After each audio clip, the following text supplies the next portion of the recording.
આમ તો તમારે કાકીએ ચોખ્ખી ના પાડી છે કે તમારે ઝઘડામાં પડવાનું નહીં કોકના, પણ મારો સ્વભાવ ભગવાને એવો ઘડ્યો છે ને યાર કે મારથી અન્યાય સહન નહીં થતો. હમણાં 4 દાડા પહેલાંની વાત કરું કે મારે તાલુકા પંચાયતમાં કોમ હતું ને તો હું 10ની બસમાં બેઠો, પણ 2 ગામ બસ વટી ને અને બસને પડ્યું પંચર, તે બધાને ઉતારી દીધા.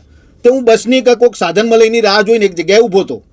તે થોડેક દૂર છે ને એક દારૂડિયો ઊભો હતો, લથડિયા ખાતો હતો આમ, અને પછી એક છોકરું છે ને એક્ટિવા લઈને નીકળ્યું, તે એને ઊભો રાખ્યો અને એની જોડે કોઈક લમણા લેતો તો, મગજમારી કરતો હતો. તે મેં જોયું, પણ મેં કીધું અજાણ્યું ગામ છે ને સારું આપણે શું લેવા કોકની મગજમારીમાં પડવું એમ, એટલે મેં આમ જોયું ના જોયું કર્યું. પણ હારી પછી તો વાત વણસતી લાગી યાર. પેલો છોકરો કોઈક નાના પાડતો હતો ને પેલો દબાણ કરતો હતો ને એના એક્ટિવા ઉપર બેહવા જાય ને પછી મારથી રહેવાનું નહીં. પછી હું તો જો ને તે પેલો દારૂડિયો પેલા છોકરાને શું કહેતો હતો કે તારી બુનને પિક્ચર જોવા મોકલ, હું હજે મૂકી જે. એટલે મેં કીધું આ તો રોડ ઉપર એક જ ઢોલ ઠોકી દીધી દારૂડિયાને, અને બીજી મારવા જતો હતો ને પેલો છોકરાએ મારો હાથ પકડી લો, મને કગર, મને કે રવા દો કાકા, રવા દો કાકા. મેં કીધું બીવાન નહીં, દારૂડિયાઓથી બીવાની 2 ઠોકી બીજી. પેલો મને કગર મારા પગ પકડે, મને કે રવા દો કાકા, રવા દો કાકા.